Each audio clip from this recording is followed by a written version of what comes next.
Vamos continuar com a nossa série aqui de jogadores convocados e hoje eu vou falar do nosso mágico azul, do 10 da seleção do Blue Lock. Obviamente, isso se o Sai não jogar, porque eu acho que o Sai seria titular se ele fosse jogar, mas não. Hoje vamos falar do Hiyori, o mágico ali azul. Hiyori é um personagem que eu gosto bastante. Ele apareceu ali principalmente no jogo contra o Ubers bem forte, né? Mas o Hiyori já tem ali suas credenciais antes desse jogo. Eu vou contar tudo isso aqui pra vocês e até mesmo o que ele pode fazer dentro do time Sub-20 do Japão, beleza? Se inscreve no canal, rapaziada. Tem aqui a capa nova do Blue Lock e a capa nova do spin-off, tranquilo? Confere aí, comenta o que vocês acharam e, rapaziada, seguinte, curta e compartilha o conteúdo, se inscreve no canal, vamos continuar crescendo por aqui, rumo a 30 mil seguidores, bora dar essa moral pra mim e se liga na descrição, porque tem Discord, tem imagem dos spoilers, tem link dos capítulos, tudo a gente manda por lá e você também pode trocar ideia com a galera. Acesse o Discord, tem promoção de mangá, tem tudo aí na descrição, confere e bora conversar um pouco sobre o Hiyori. E confere também os demais conteúdos que vão estar aparecendo no card e na tela final pra vocês dessa série de vídeos que eu estou fazendo. O Hiyori é um personagem que apareceu lá na segunda seleção, logo no primeiro jogo daquela fase ali do triangular do top 6, onde ele jogou no time do Izagi, Nanase, Itoshi e Shidou. E eles venceram aquele jogo, né? 5-4 contra o time do Karazu, do Otoya, né? Teve o Shigri naquele momento, enfim. E o Hiyori ele já apareceu como sendo um jogador muito analítico. Ele tem boas bases ali do futebol. Ele de fato não mostrou o papel dele. Ele não mostrou o potencial máximo dele, porque talvez ele não tava com aquele hype todo. Ele só queria se manter ali no projeto para não ter que voltar para casa dos pais, para os pais não ficarem empurrando expectativas neles, né? Ele tem todo aquele lance que os pais desde pequeno criavam ele para ser um atleta de elite, já que os pais são vice-campeões dos seus respectivos esportes, né? Acho que é ginástica e judô. E eles queriam que o Hiyori fosse campeão no esporte, né? Por isso que eles estavam desde sempre colocando expectativas gigantes no Hiyori, tratando o Hiyori como uma ferramenta para talvez eles conseguirem afogar as frustrações deles não terem conseguido ganhar nas suas modalidades. A questão é que o Hiyori vai entrar no esporte mais popular do mundo num país onde o futebol não é tão popular, não é tão forte, então não é tão simples colocar as expectativas no Hiyori jogando bola. O Hiyori depois teve destaque no jogo contra a seleção sub-20, onde ele já se mostrou já um pouco mais técnico, mostrou um pouco mais das capacidades dele, principalmente capacidades de armação, capacidade de encontrar jogadores e até mesmo uma capacidade defensiva. Ele foi um dos 14 jogadores utilizados naquele momento, né? Junto ali dos 11 titulares, mais os 3 que entraram no decorrer do jogo, que foi ele, Baro e Mikajireu. E depois vem o verdadeiro foco do Hiyori, onde ele ganha background e onde ele ganha também o destaque no jogo contra o Ubers. O Izagi escolheu o Hiyori naquele momento, porque o Hiyori não iria entrar naquele momento, quem iria entrar era o Kiora. O Hiyori ele entra pra o Izagi conseguir fazer o gol dele. Porque o Izagi ele já vinha treinando com o Hiyori, se eu não me engano, antes dessa partida teve um treino que o Izagi pediu para fazer com o Hiyori, e o Izagi com certeza já sabe ali mais ou menos das credenciais do Hiyori, e ele sabe que o Hiyori tem totais condições de fazer o Izagi, ou deixar o Izagi na cara do gol, né, vamos dizer assim. É aquele 10 que deixa o atacante 9 limpo, claro, para fazer o gol. O Hiyori ele atuaria como um 10 mais raiz, como um 10 mais antigo, não como um 10 moderno, que é mais móvel e tudo mais. O Hiyori seria aquele 10 mais fixo no meio campo.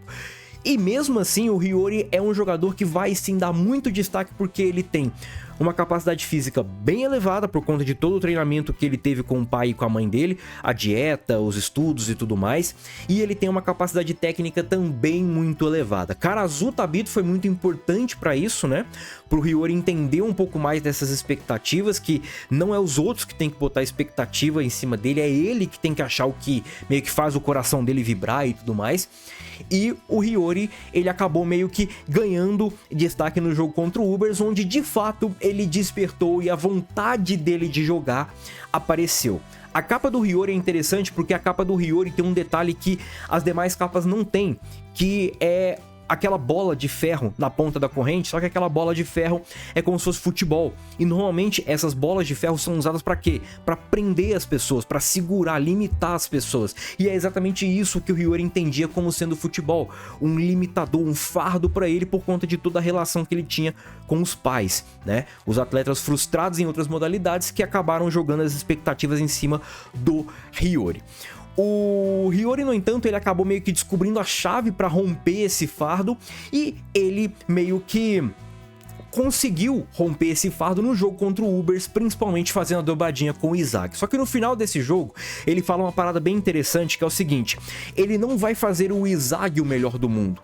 A frase dele no final, tanto que nas traduções oficiais dos mangás da Panini, tá que ele vai fazer o melhor atacante do mundo, e ele não cita nominalmente ninguém. Então o melhor atacante do mundo pode ser o próprio Barou, tanto que eu e muitas pessoas que participam das lives comigo falam sobre essa parada do Hiyori e do Barou jogarem no mesmo time, porque é uma dupla interessante, porque o Barou, ele não gosta de comodismo, ele não gosta de ficar acomodado numa mesma situação ou no mesmo estilo de jogo, é um jogador que busca sempre evoluir, e a frase do Hiyori é justamente essa: o atacante que não acompanhar a minha evolução vai ficar para trás, porque eu tenho agora o objetivo de criar o melhor atacante do mundo, de servir o melhor atacante do mundo. O Hiyori, então, ele vai ser muito útil para esse time do Blue Lock. Por quê? Porque o que sobrou do Blue Lock, o que sobrou do projeto Blue Lock, são jogadores com ambições gigantescas, ou pelo menos a maioria deles tem ambições gigantescas. E o Hiyori, ele vai precisar de atacantes com essas ambições, atacantes que não fiquem acomodados com meio que só um passe simples, ou com uma jogada ensaiada, engessada.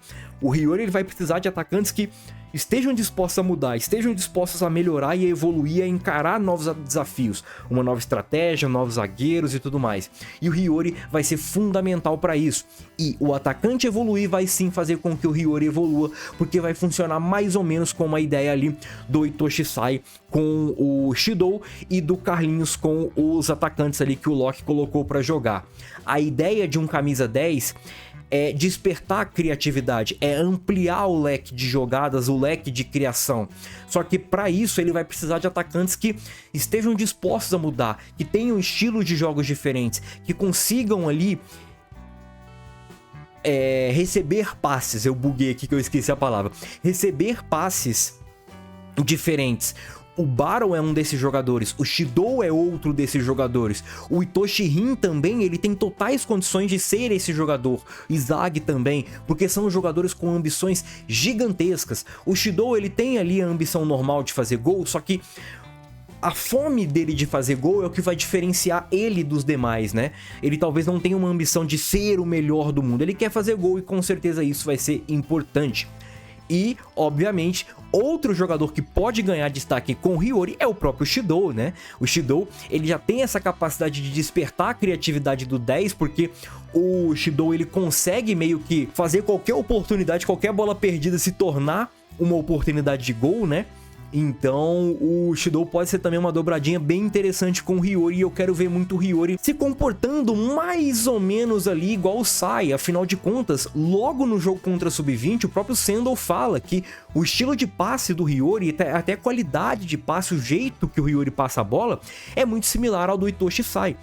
Ou seja, os pensadores desse time do Blue Lock, daqui pra frente, serão Hiyori e Itoshi Sai. O Itoshi Sai a gente não sabe quando que vai entrar ou se vai entrar, mas com certeza, enquanto o Itoshi Sai estiver fora, o Hiyori vai sim fazer esse papel, e com certeza atacantes como Barou, Izag, Rin, Shidou, o próprio Kunigami, que a gente não sabe talvez como é que ele vai evoluir, podem acabar desenvolvendo ou servindo ali de propulsor para o Hiyori-Oh, que na minha visão ainda vai ter muito destaque nessa trama, e na minha visão ele vai ser o meio-campista titular. O meio-campista, eu digo assim, o armador titular, o camisa 10 desse time do Japão, e ele vai ser um camisa 10 muito importante. Por quê? Porque qualidade de passe ele tem, visão de jogo ele tem, e ele tem muita técnica e muito físico para meio que queimar ali. Ele tem muita lenha pra queimar, porque ele é bom de bola demais, e agora que ele tem o hype dele, a motivação, a gana dele,